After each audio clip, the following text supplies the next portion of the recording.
Why is the United States actively positioning for conflict in the southern Caribbean? To address that, we have to examine the large-scale reactivation of Cold War infrastructure that has remained idle for many years. What is unfolding at the Roosevelt Roads Naval Station in Puerto Rico, once the largest U.S. naval base on the planet? This complex was shut down in 2004.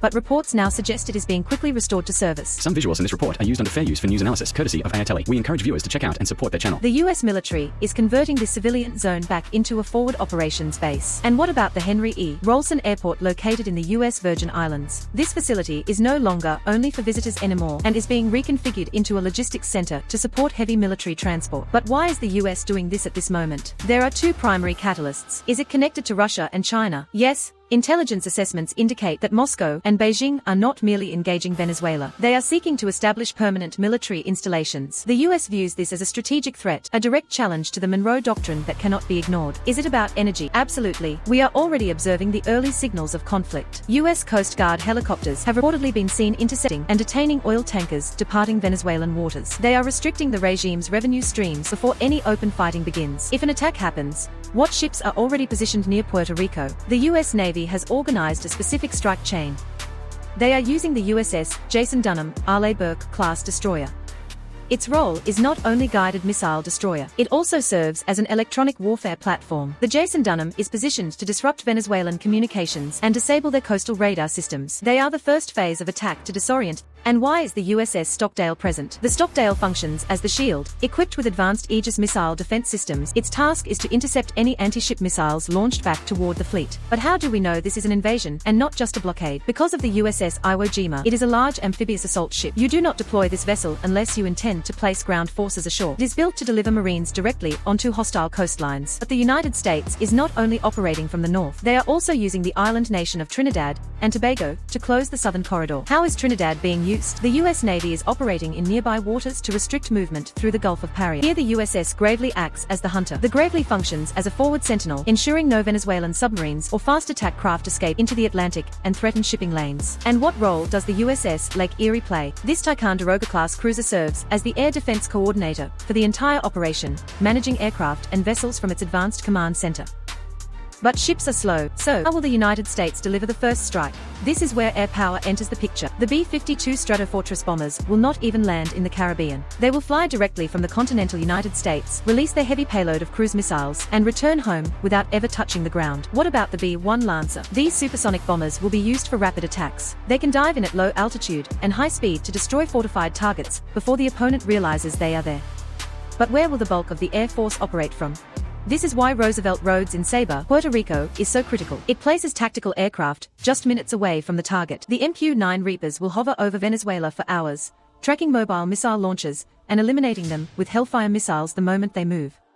Meanwhile, the F-35s will act as the door kickers. Their mission is to penetrate Venezuelan airspace undetected and neutralize the S-300 air defense batteries so the other aircraft can fly safely.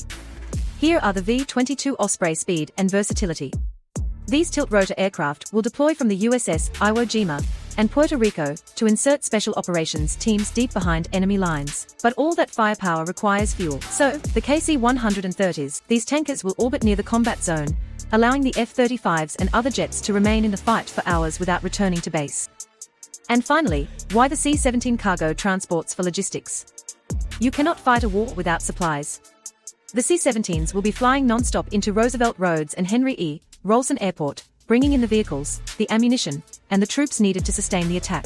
So, is the attack inevitable? When you see the bombers on standby, the amphibious ships in position, and the forward bases being reactivated, it appears the decision has already been made. Let us take a look at different scenarios and strategies from both sides. The U.S. Navy's destroyers, submarines, amphibious ships, Marines, and P-8 Poseidon aircraft are positioned near Venezuela, with a multifaceted strategy designed to confront both the Venezuelan military and the powerful drug cartels operating within the country. From the U.S. perspective, the operation combines extensive surveillance, precision strikes, rapid amphibious assaults, and maritime interdiction to neutralize threats and apply pressure on the Maduro regime. The destroyers provide advanced air, sea, and missile defenses while maintaining the ability to launch accurate cruise missile strikes against strategic government and military targets deep inside Venezuela. By sustaining a vigilant missile defense posture, these ships are prepared to intercept hostile aircraft or missile threats. They also employ anti-submarine warfare assets to secure the task group's maritime perimeter against underwater threats posed by Venezuelan naval forces. In surface combat, the destroyers defend against militia boats or Venezuelan naval vessels attempting to disrupt blockades or amphibious operations. As the name suggests, a destroyer is equipped to carry roughly 90 missiles within its vertical launch system. A Mark 45 deck gun is positioned at the front, followed by close-in combat defenses and a CIWS missile system. But that is not all. It also carries Harpoon anti-ship missiles and torpedo tubes for subsurface threats. And if that is not enough, there is a submarine hunter-killer Seahawk helicopter equipped with sonar and torpedoes featured in the upcoming video. These warships are designed for destruction and protection, but they are not suitable for invasion. But how do you launch a land invasion from the sea? The answer is that these amphibious assault ships are specialized warships designed to deploy and support ground forces during military operations, particularly in hostile or contested environments. They resemble small aircraft carriers, but are primarily focused on launching and supporting helicopters, vertical or short takeoff and landing V-22 aircraft like the MV-22 Osprey and F-35B Lightning, an amphibious landing craft. The amphibious ships carry thousands of Marines trained for rapid expeditionary raids and large-scale amphibious assaults. These Marines would conduct precision strikes on cartel strongholds, government command centers, or key coastal infrastructure. Their urban combat training equips them to seize airports, communications hubs, and other critical points, potentially operating in coordination with opposition forces inside Venezuela. Here comes the nuclear-powered attack submarine, operating covertly and silently along Venezuela's maritime approaches. It gathers vital intelligence by intercepting communications and monitoring naval activity. It can deliver surprise long-range missile strikes to disrupt regime command and control, jam air defenses, or destroy military facilities. Its presence also deters any third-party naval reinforcements from countries like Russia or Iran, complicating efforts to reinforce the Maduro regime. The P-8 Poseidon aircraft extend the task force's eyes and ears over a vast area. They conduct continuous intelligence, surveillance, and reconnaissance flights deep into Venezuelan airspace and waters, tracking air defense installations, military movements, and cartel smuggling operations. These aircraft work closely with surface and underwater naval assets to designate targets for missile strikes and monitor submarine activity. They are also capable of electronic warfare operations to disrupt Venezuelan communications and command networks, limiting the regime's operational responsiveness. But why is a single submarine such a serious threat to an entire navy? The answer is these torpedoes. So, let's look at how it works. Pressurized air drives the torpedo toward its target. Step number 2.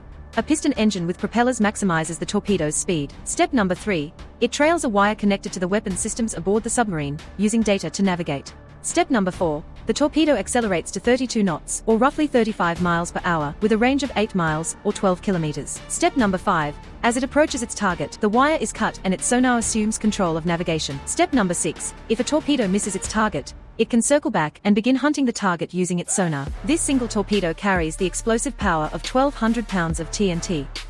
And you do not want to be on the receiving end of this weapon, but reports suggest that new variants, such as the Barracuda torpedo, or supercavitating designs, are expected to be the latest upgrades. But how would Venezuela counter US command of the seas?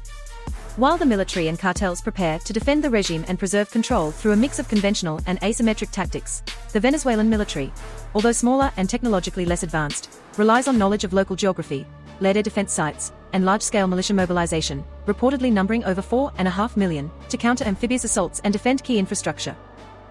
The military employs coastal and naval patrols to challenge US naval operations and uses missile systems to threaten incoming aircraft and ships. The Venezuelan cartels, deeply intertwined with certain military elements, use their familiarity with the terrain, fast boats, and smuggling networks to complicate maritime interdiction. Their tactics include evading surveillance through irregular routes, blending with civilian traffic, and leveraging dense jungle terrain for cover against raids. Thus, the likely conflict scenario involves led US efforts to monitor and interdict cartel trafficking by combining aerial surveillance and naval interdiction with submarine strikes and missile attacks against regime military infrastructure to degrade response capability.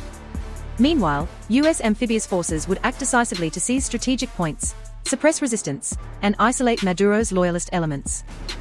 This is how Venezuela would mount a hybrid defense combining conventional military resistance, local militia networks for asymmetric warfare, and cartel tactics to sustain illicit operations and slow US advances. This complex confrontation reflects both sides' strategic priorities. The United States pushes to dismantle narcotics networks and apply regime change pressure with overwhelming technological and tactical superiority, While Venezuela relies on numerical militia mobilization, deep familiarity with the terrain, and asymmetric tactics to counterbalance its disadvantages in technology and firepower. And finally, here comes Russia. Russia is likely to supply Venezuela with long-range drones such as Shahd and Duran systems. These drones could be deployed by Venezuela for covert strikes against US assets, leveraging their loitering capability to conduct precision attacks on airfields, command centers, or logistics hubs. This would form part of a broader strategy to counter US military pressure and project asymmetric threat capabilities. Some visuals in this report are used under fair use for news analysis, courtesy of AirTele. We encourage viewers to check out and support their channel.